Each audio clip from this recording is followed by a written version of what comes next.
You're watching Pyro Media Network.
Thank you for tuning in. If this is your first time joining us, welcome. We hope your experience is fruitful.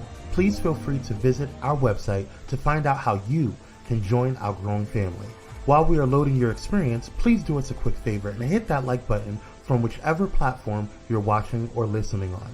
Also, share so others may enjoy as well. And we hope you would consider hitting that subscribe or follow button so you can check out more of our amazing content. Alright, let's start the show. Hello everyone. Before we begin, we want to provide a brief trigger warning for our audience. This episode contains discussions and content that may be disturbing or triggering to some viewers and listeners. Topics may include specific triggers such as violence, abuse, mental health issues, etc. Your well-being is important to us. If you feel overwhelmed or need to step away at any point, please take care of yourself. Additionally, we encourage anyone who may need support to reach out to a trusted friend, family member, or mental health professional. Remember, it's okay to prioritize your mental and emotional health. Thank you for tuning in, and we appreciate your understanding and support. Now, let's get started with today's show.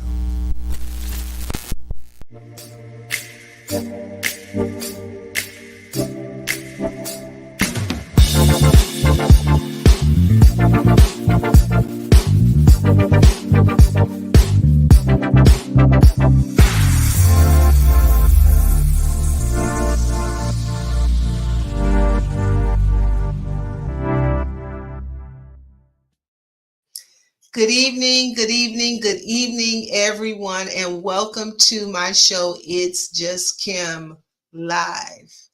Look, we talk about all kinds of topics, but mostly everything is all about relationships. And there are so many facets to relationships, the good, the bad, the ugly, all that's involved. And we know that no one ever shows up perfectly to a relationship. And sometimes we don't enter relationships knowing everything. So I just wanted to share that. And I know you saw the trigger warning. So tonight we're going to be talking about intimate partner violence, AKA domestic violence. And I have some young ladies that are going to be here tonight, some beautiful women who have had that experience. And they're going to be telling their stories. And they're going to be hot. It's going to be honest, open, and transparent. That's what hot is. And so we're going to talk about this tonight. Please chime in. If you've had some experience or you know some things about dealing with intimate partner violence, go ahead, chime in. Let's get this conversation going, because what we want to do is we want to help. If we stay quiet, no one gets helped. But if we share our message and we tell our stories, then yes, somebody is going to get helped. And so that's what this show is all about, people being helped, women being helped. Now, I know that intimate partner violence happens to men as well, but tonight this show is only about the ladies. And some of the things that we may talk about definitely relate to the men, but tonight we're interviewing three beautiful ladies who have a story to tell. So like I said, some of this may be triggering. It may be disturbing to hear. And if it is, just check out, take care of yourself, go for a walk, get some water, just take care of yourself. So how this all started was a couple weeks ago.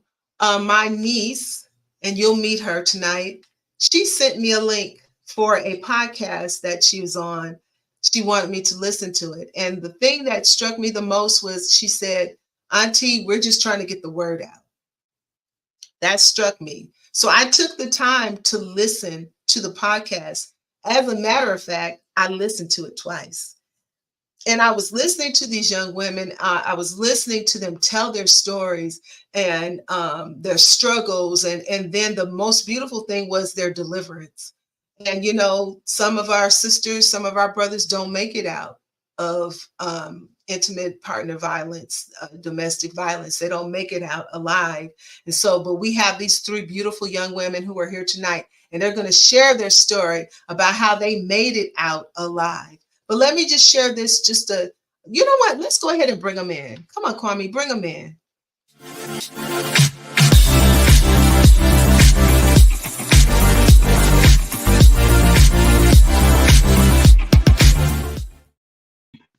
Hello, ladies. Hello, hello, hello.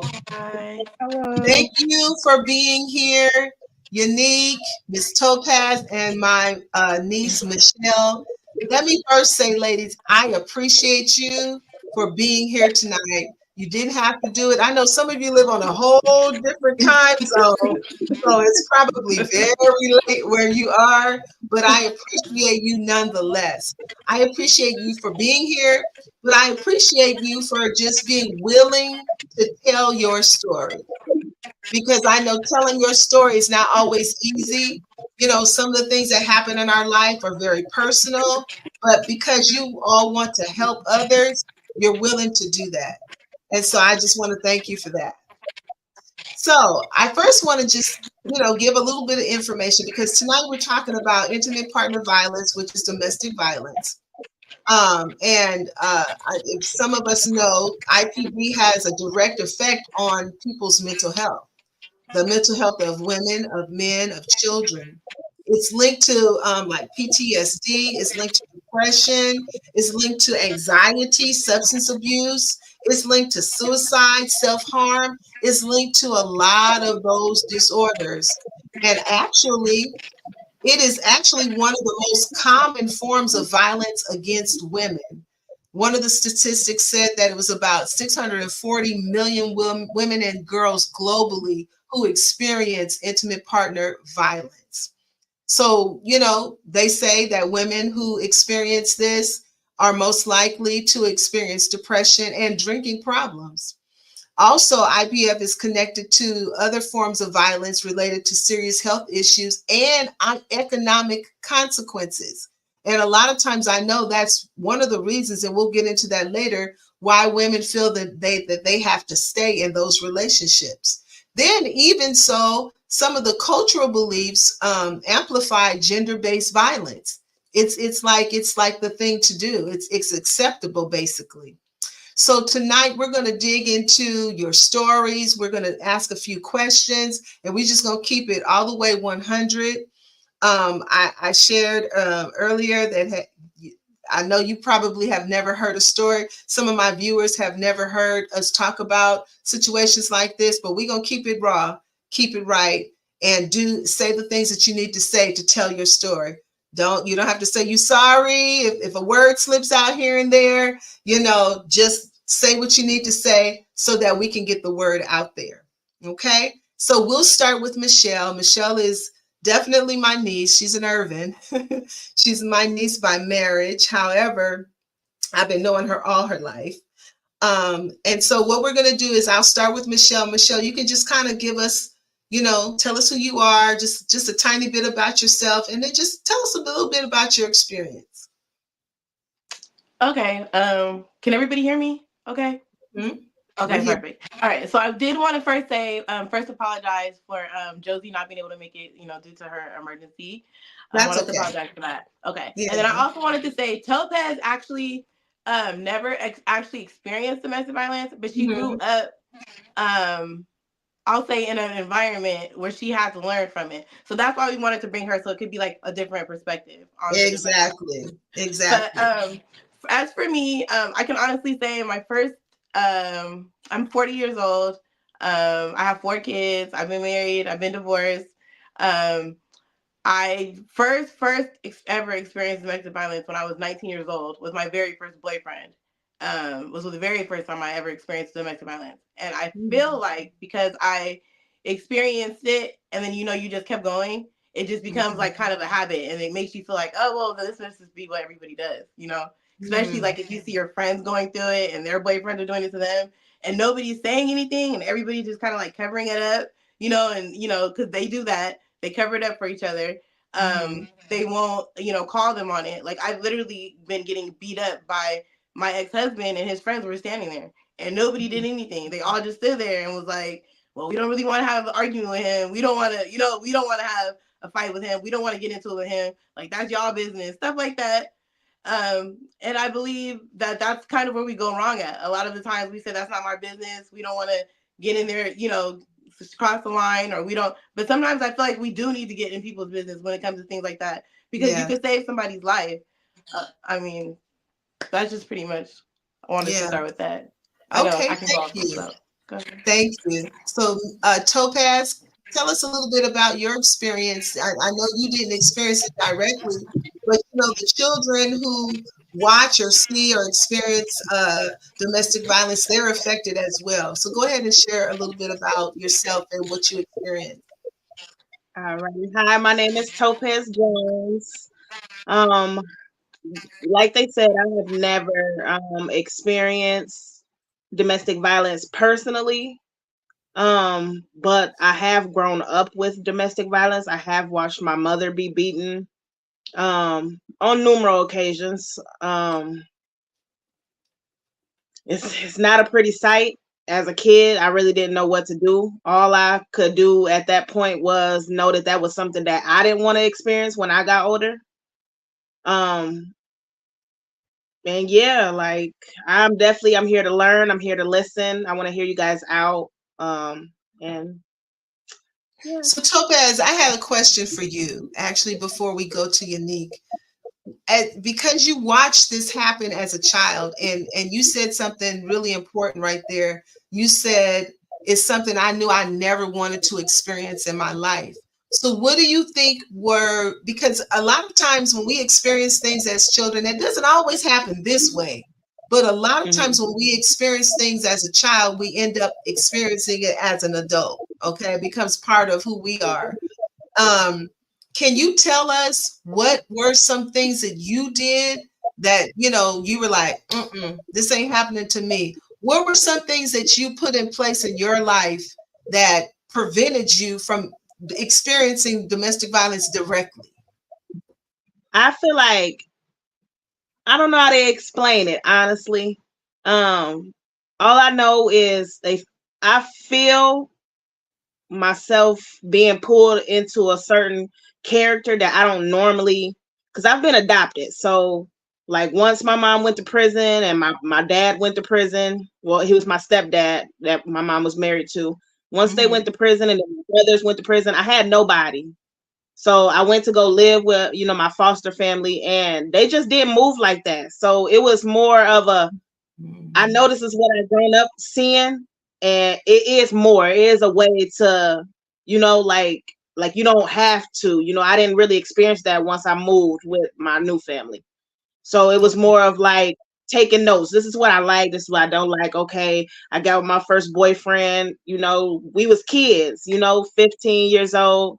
So it really, wasn't too much to, a little argument or something. I think I was more of the, what would I call it? Like, when you get the problems when everybody just leave you, so you kind of abandoned. So I kind of do let go easily. So pretty much if you're not doing what I want you to do, you can leave me alone. I think I heard you say on the other show that you'll stop talking. Were you the one who said that? You said I'll stop talking to myself. Yeah, I just feel like it's no need to be sitting up there doing all that. Listen, you can go do that with somebody else because it's not gonna be me. Okay, I hear you. I hear you, Miss Topaz, and I thank you and I appreciate you for that. Yaneek, can you tell us a little bit about yourself and your story?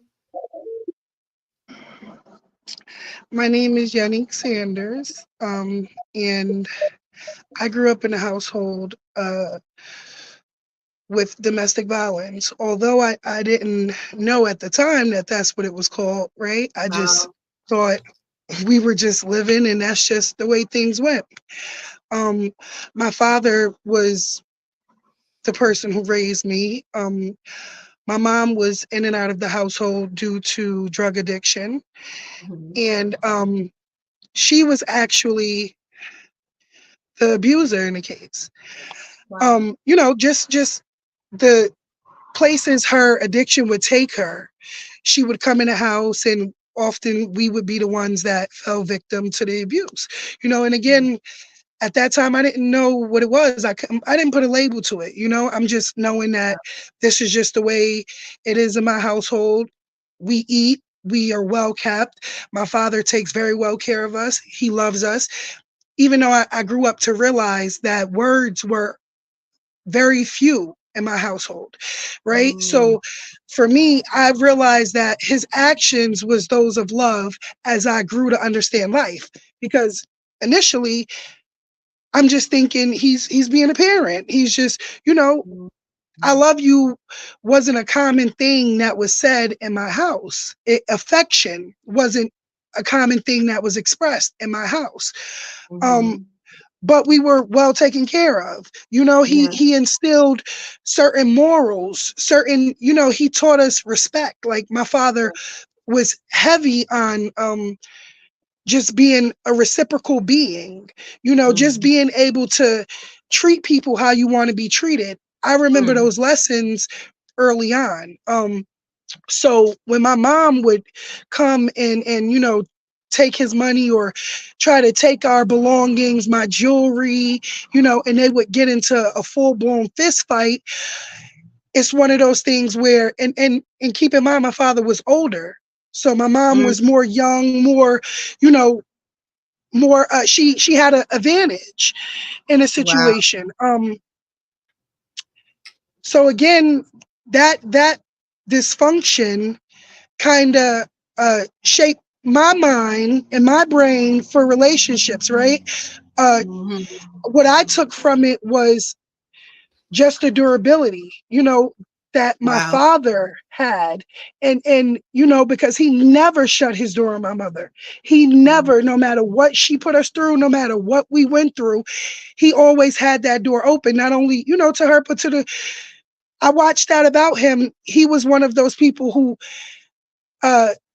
gave chance after chance, so to speak. Like he just had that belief that, people can be changed, can be the better of themselves with the right moral support, with the right, people to back them in their corner. And again, as a child, I didn't take these lessons. I'm just, living. When I, even in my own relationship, I didn't label it domestic violence. Wow. It was one of those things where I just came from such a hardened, such a toughened background that it was almost like that's a boy and a girl fighting. Wow. You know what I mean? It's one of those things where I grew up fighting boys. Yeah. It was I didn't come from a background where it was so much role orientation to where, the friction between a man and a woman was abnormal. It was more so of one of those things of normality.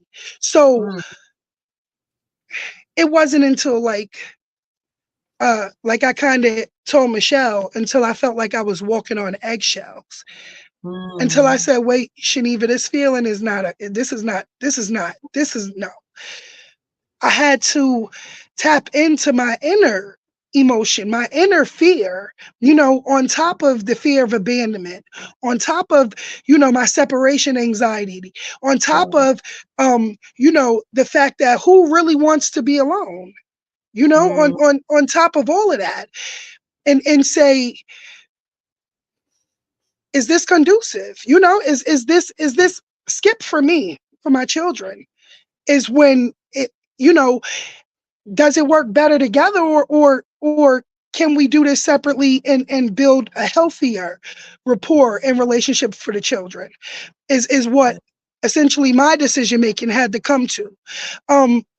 And just a lot of things for me, my social stature, my, like, a lot of it played a part. I'm a woman of I'm a bigger woman, right? So society is going to tell you domestic violence don't happen to them. Who beating her ass? Excuse my language, but the real of it is, and especially when you're somebody like me, who I was always a fighter. I never was not a fighter, even when I was in that situation. So this is why it was so harder for me to say a victim. Who? It's stop you there. Let me ask you this question. Let me ask all of you this question. So you said something really important, Yaneek. One of the things you said was sometimes, and I guess it lends into why the question I was going to ask, why do some people stay in these relationships? You said something I've talked to several women who have been in these types of relationships, but one of the things you said was, because I didn't want to be alone. I have never heard a woman say that to me. I part of it was this and part of it was that, but sometimes you just don't want to be alone. Most women in reality haven't even probably come to that realization, right? But for me, coming from a household where my father raised me, and my mom was the absent parent, and I came from a yearning, a longing, I always knew that severance was an issue for me. Abandonment was a greater issue for me. So when I started to learn myself, when I started to, build that relationship with myself, I said to self, Shaniva, the biggest part of this is you don't want to be alone. Not to say, that we can't live life, doing it on our own, because somehow, some way we end up doing it in the time that we need to, we pull it together. That's the survival in us. But are we living when we're in those moments? We're not, we're surviving. You know what I mean? Like one of the things that you spoke to in the beginning was about like the economics, that part of it. Oh my God, when I mean to tell you, it ties hands, feet, hearts, minds, souls like no other. If I've never, ever known a reason why people stay in the situations that they stay in, including poverty, including subsidy, including drowning themselves in misery using chemical, is because of that. Is one of the reasons why one of my biggest things is wage slavery. Is having us trapped in that mindset where our living can't get better. We're trapped. We're trapped. You're damned if you do, damned if you don't. They tell you a two household, they divide your households, but make it where you can't live without a 2-income household. That's right. So it's either, somebody's taking that, somebody's losing. Something is not getting met. Yeah. And oftentimes we suffer from that neglect. We take away from ourselves, whether it's working these jobs for 12, 14 hours because we're trying to put food on the table and we don't want to go down there and be on government assistance.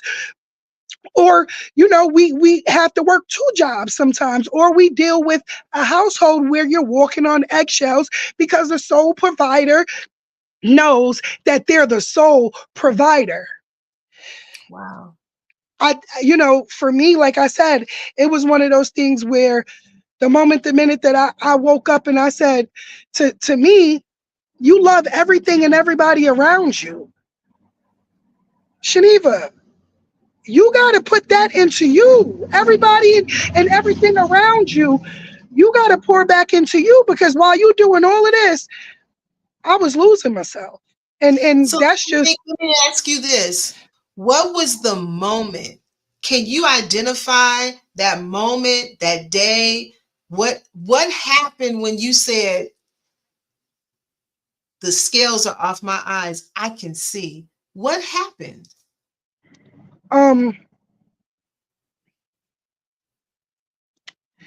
It was basically one of those things where I realized that a conversation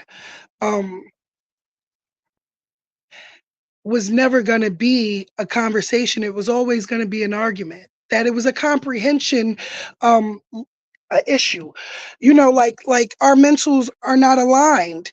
It's one of those things where I knew inside I'm tired. Like I'm fighting the world around me. I'm losing left and right. I when I mean to tell you, I don't know what it is, but the girl been fighting. She been fighting. So when people tell me like, Shaniva, you a fighter, I know that. So when I came to the realization that I was getting nowhere, nowhere, like this, it was stagnant, and it's been stagnant for years. And in this one particular conversation, just trying to get someone to understand that, things don't get like this overnight.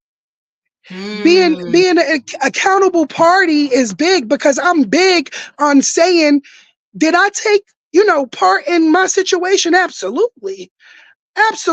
I'm never, ever going to say I didn't have that part to play. I bear my crosses. And when I say that, I say, okay, now I accepted that accountability. Now, how are we going to move forward from this, right? Exactly. Because that's the next part as well. Yeah. And when I realized that. Let me ask you this, Yaneek.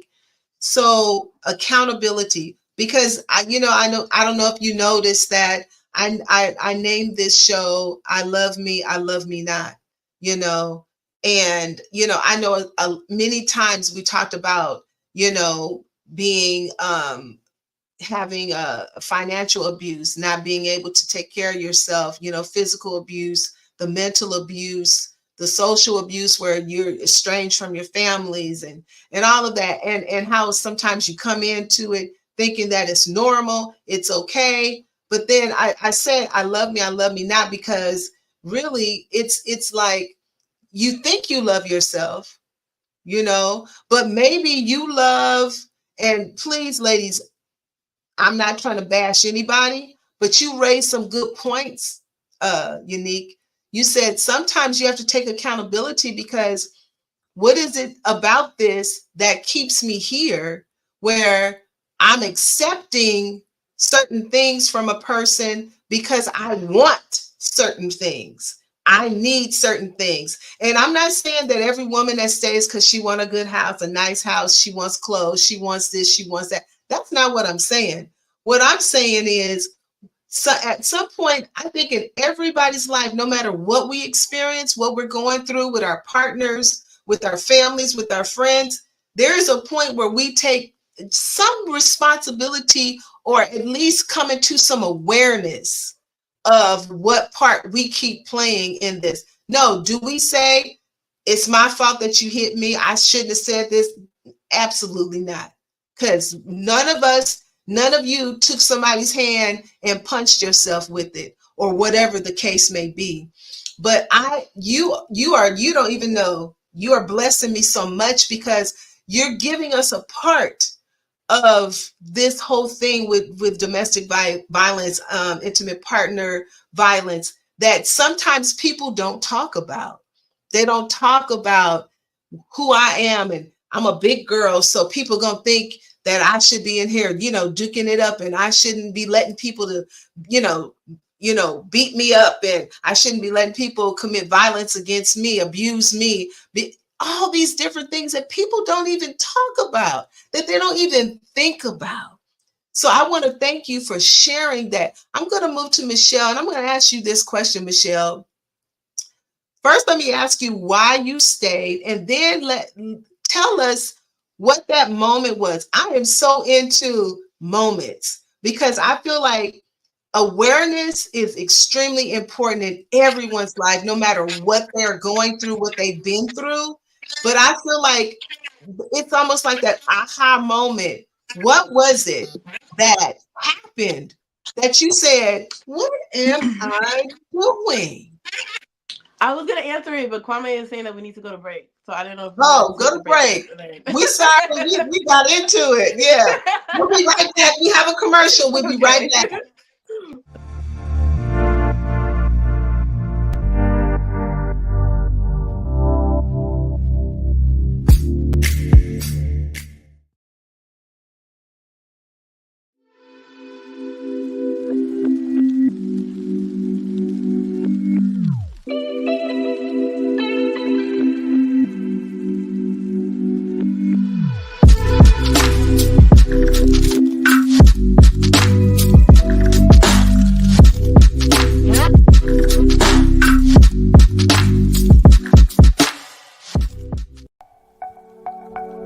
Are you ready for enlightening conversations that transcend boundaries? Get ready for Conversations with Clergy, brought to you by the HIV Vaccine Trials Network. In partnership with the world's largest publicly funded international collaboration, the HVTN is dedicated to evaluating vaccines to prevent HIV and COVID-19. But their impact doesn't stop there. The HVTN is at the forefront of advancing vaccinology, social and behavioral sciences, statistics, immunology, and even contributing to the research on tuberculosis and COVID-19 vaccines. By supporting Conversations with Clergy, the HVTN not only brings you thought-provoking discussions, but also contributes to the global effort to combat infectious diseases. Tune in, stay informed, and be a part of the change. Conversations with Clergy, supported by the HVTN, empowering conversations, empowering lives. Join us in this journey of knowledge, understanding, and progress. Conversations with Clergy, proudly brought to you by the HIV Vaccine Trials Network, because together we can make a difference.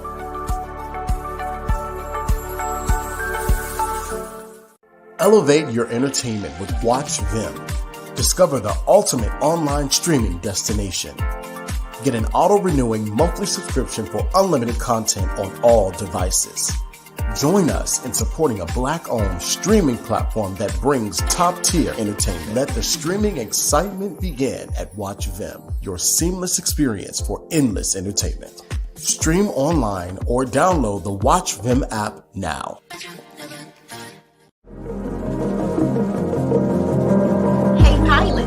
Did you know that you can now catch the electrifying sounds of Bulletin Flight Radio anywhere you go? Yes, you heard it right. Tune in to the high-flying beats and soaring melodies by downloading the TuneIn app on your mobile device. Just search for Bulletin Flight Radio and hit play. It's that easy. And if you have a smart device like Alexa or Google, just say, "Hey Google," or "Alexa, play Bulletin Flight Radio on TuneIn." Experience the rush of adrenaline wherever you are.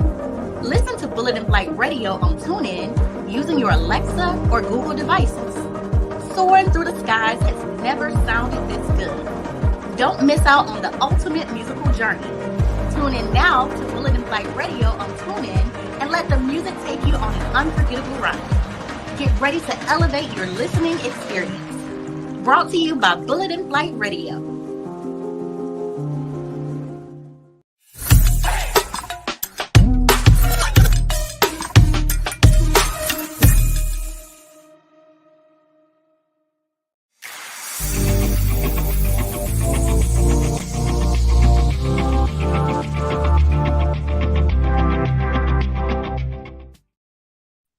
Okay, so we're back.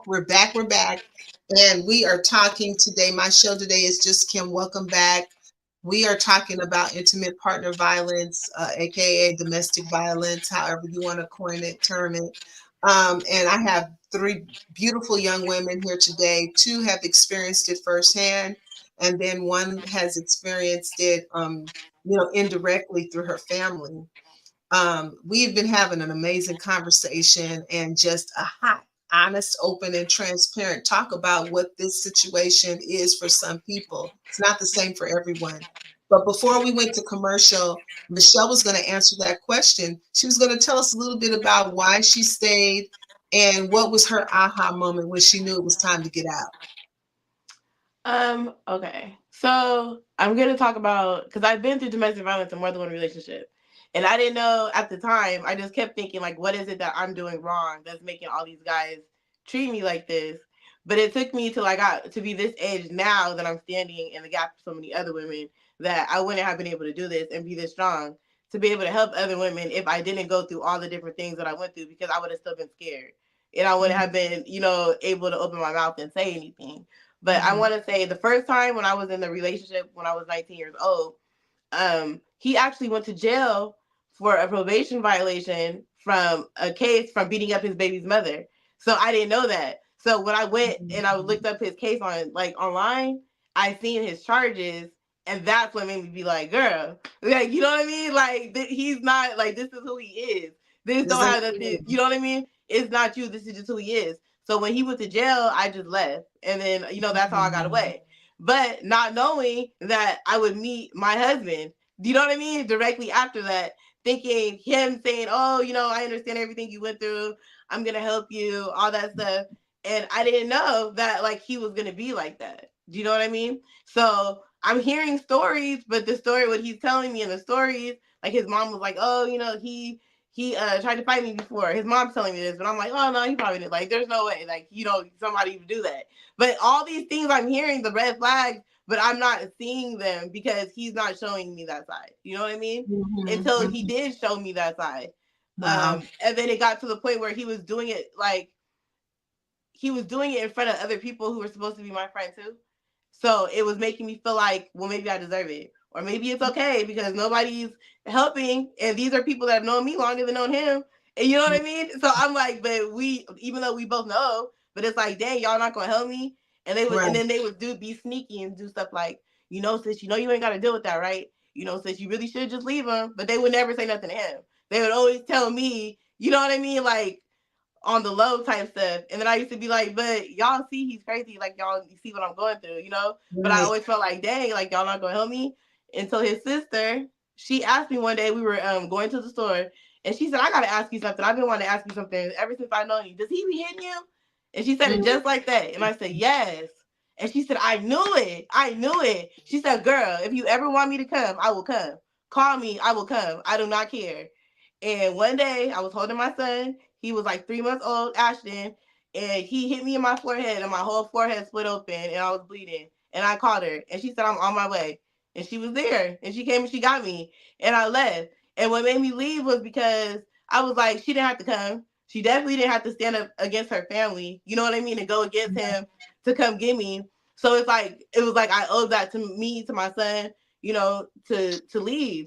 But just to end up going back years later thinking, oh, he changed, he's better because he's been married and he's been doing that, thinking just for him to, when I realized that he hadn't changed and I said, you know what, I'm going to leave, then he was like, D, I should have killed you 10 years ago.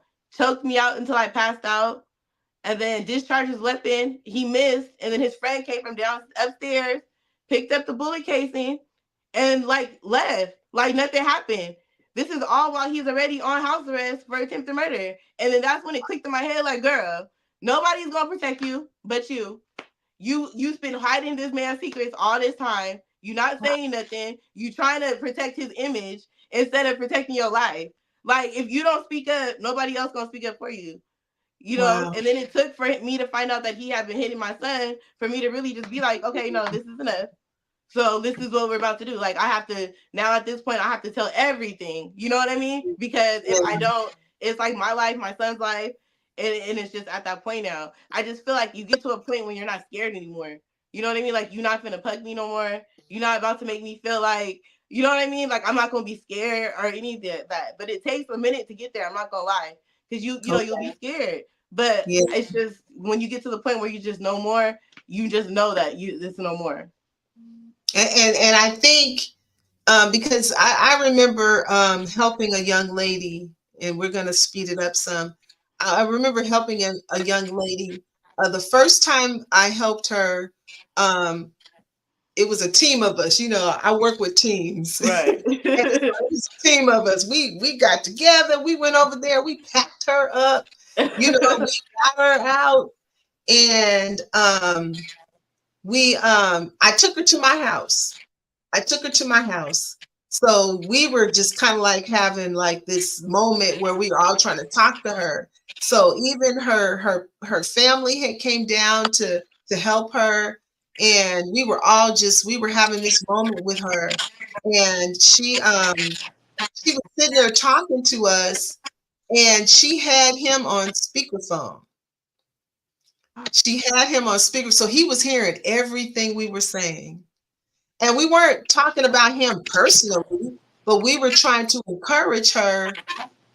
Get out. It's time for you to move. It's time for you to move on. And when she had us on speakerphone and her mother was saying some things, we were all talking. And I knew then, I said, she's not ready. Mm-hmm. She's not ready. So I let her go to sleep. She had just had a baby.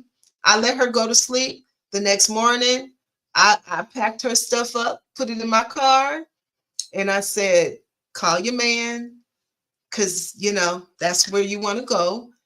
And I think I was resolved. I wasn't angry. I was sad. And so I put her and the baby in my car, and I drove her to a place where I met up with him, because he wanted to come to my house. I said, that wouldn't be good for you. So we met somewhere. And when he got out of the car to come get her and all her stuff, he was trying to explain this stuff. I said, you don't have to explain yourself to me. But before she got out of the car, I said this to her, and I meant it with everything. I said, you're going back. I said, you're going to need me. And guess what? I'm going to be there for you. And so when she got tired, like you guys are saying, she got sick and tired, and she just couldn't do it anymore. This is how I knew she was ready. She left without anything. She left with a baby bottle, a couple Pampers. I don't think she had milk, because one of our friends ended up getting that stuff for her so she could get on a bus or a train or whatever it was and go way back to the other coast, to her family. And it touched me, because I said, wow, there, like you were saying, Yaneek, there is like a tie. It's almost like a soul tie. It's like the hooks get hooked inside of you, and it's like you really can't escape until you have that moment where you're saying, what am I doing? Why am I still here? And years later, that young lady called me. She apologized to me and told me she realized that everything that I was saying to her and her family and all that was right. And I told her, you don't ever have to, the best thing you could have ever did was to get out. That's what blessed me, was when you left. So Michelle, thank you for sharing that, why you stayed, your experience. Let me ask you ladies this. How did that experience affect your mental health? Yaneek? That's it's one of those things where I kind of told my sister, like, as a joke, right? One day I'm like, I think I'm gonna go to therapy, right? Mm-hmm. And she's like,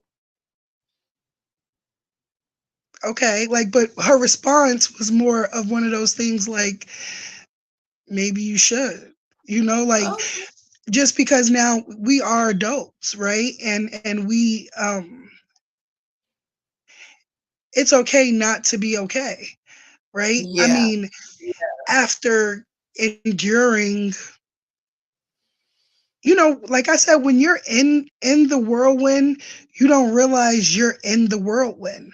It's when you actually make it to safety is when you're able to say, whoa, like, so any emotional ups and downs that you go through is to be expected, right? Like, I mean, you are peeling back Yeah. layers, because Yeah. I feel like you said, that moment of awareness is now you reach that moment. Now is really when you're going through that Yeah. storm for real, because you're Yes. reliving every moment that you just endured for however long that you've endured it.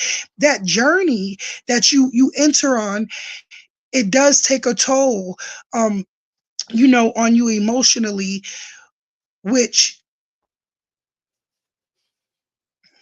without saying, bears on your mental state. I mean, that's just, it's like, Absolutely. duh, right?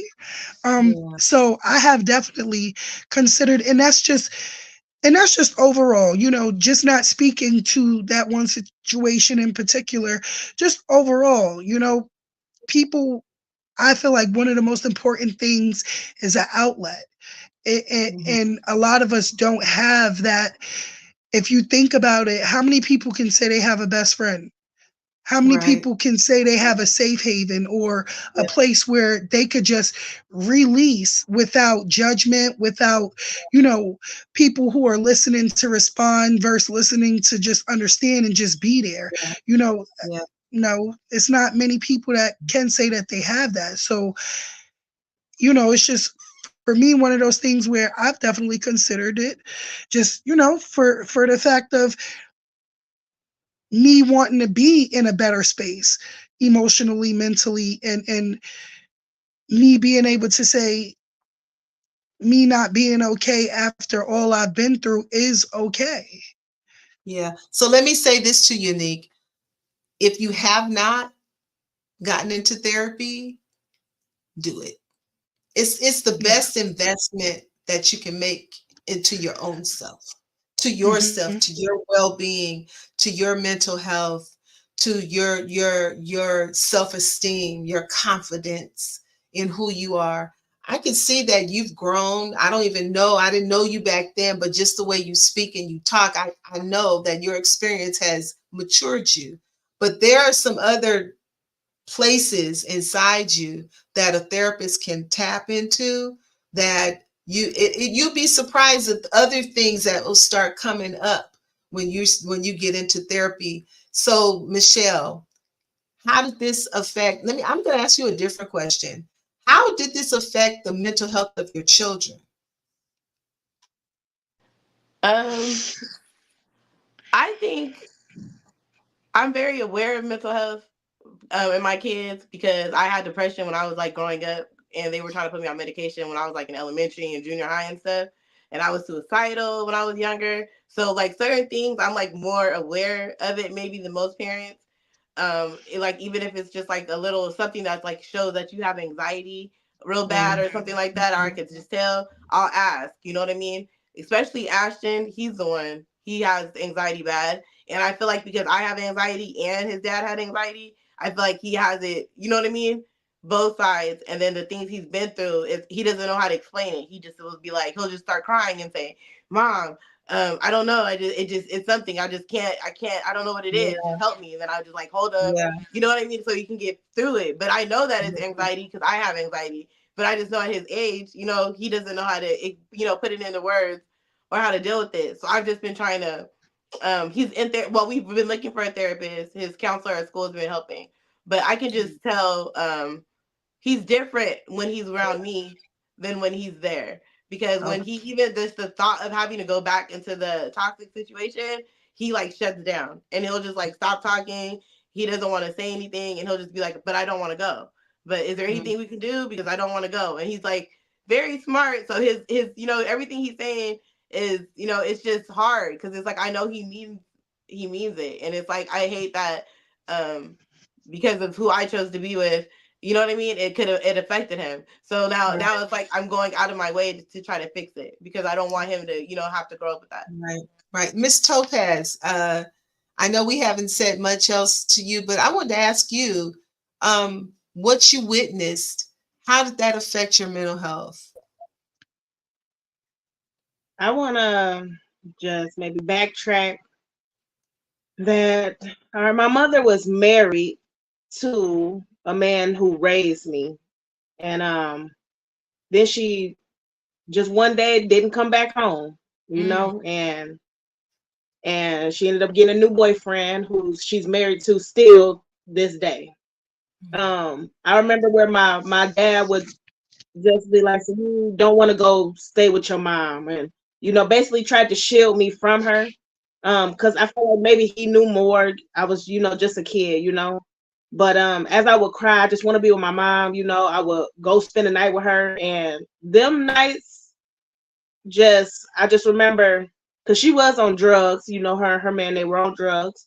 I don't know if anybody else could relate to when your parent go and shut that door, and now you're just in the living room. I have two brothers, but they're older than me, so I really was pretty much the only child, So when she went in that room, y'all, I remember I used to just act up so tough because I want you to come out here. I came over here to spend time with you. You're not spending no time with me. And then I hear you in there, y'all done locked the door. You in there screaming, and I don't know what went. One minute you was fine, next minute you're not fine, So I just remember beating on the doors, screaming like, come out, like, and at first it feels like they never really wanted me to see it, but I still heard it, I still knew what was going on. And it just kind of got worse to the point where, like, I remember my mom tried to kill herself, y'all. And I remember having to call the ambulance and going to the hospital with her, and they was able to pump her, get her system back clean and everything. And that to me was scary. It was traumatizing. That was more of me wanting to self-love, like, girl, if that love make you feel like that, I do not want that type of love. And like, she grew and married this man after my dad had passed away. She married this man. They are still married, like I said, to this day. Y'all, I used to feel like you can get somebody as much help as you feel like they need, but like y'all said, if they not ready, then it's really nothing that you can do about it. Like, I done had family come and help my mom. My brothers would come and beat the man up, beat him to like the Pope, and still she was right back with him the next day. So it was something like, I was like, girl, what is wrong with you? And then for her to be bigger, like Yaneek said, people was looking at her like, you this size and you always been fighting, so why you never fought him back? And as a kid, I used to look like that, like, hold on, because I think we can help this man. I feel like I'm little, I'm a child, but I can help you. I'm like, we should be fighting him back. But it was like at the same time, it's like that wasn't my place. I was scared. Yeah.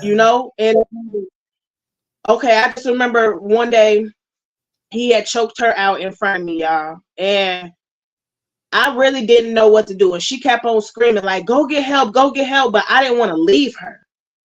So it's like, dang, stay here and continue to watch her, or I need to go. So I go to run towards the front door, and he blocked the front door.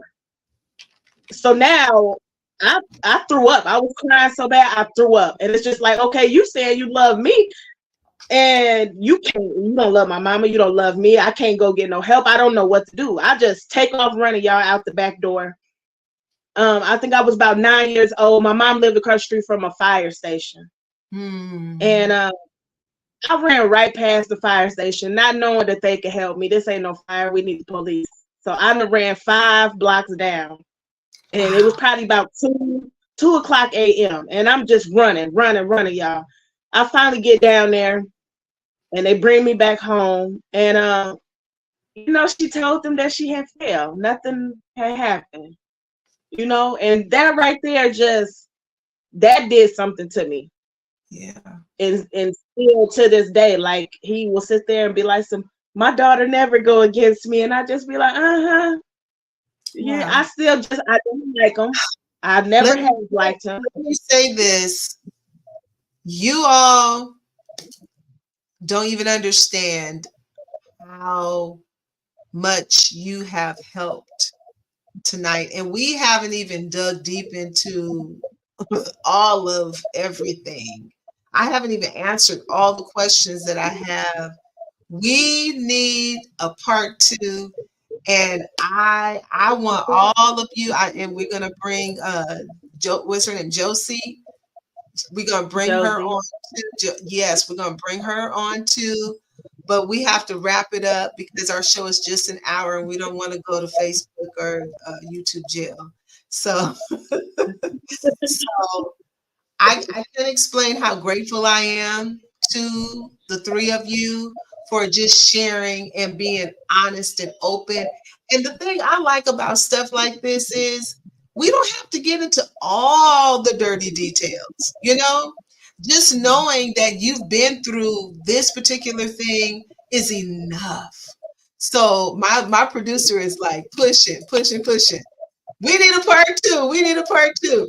So I don't do It's Just Kim every week, but I do it every other week. So I'm definitely going to bring you guys back, not next week, but the week after. Please be available. So I'll share the link with you, and we're going to finish this conversation. What we're going to do too is I also have a podcast. We're going to use this for the podcast as well. So people everywhere, people who listen, people who watch, everyone will be able to hear it. They'll be able to share it so that we can help young women out there, with dealing with intimate partner violence, and knowing that if you all can be free, they can be free too. Okay? So thank you, ladies. Thank you so much. Thank you for those of you who are watching. Don't forget to like, share, subscribe. Be a part of what we're doing here on It's Just Kim, the live show. I love you guys. I appreciate you. I thank my guests for being here today. They were absolutely wonderful, and we love you. We're going to say good night so that we don't get in trouble. But thank you, ladies. Ladies, remain on. Don't log off. Thank y'all. Love you. Bye. You. Take care. Stay safe.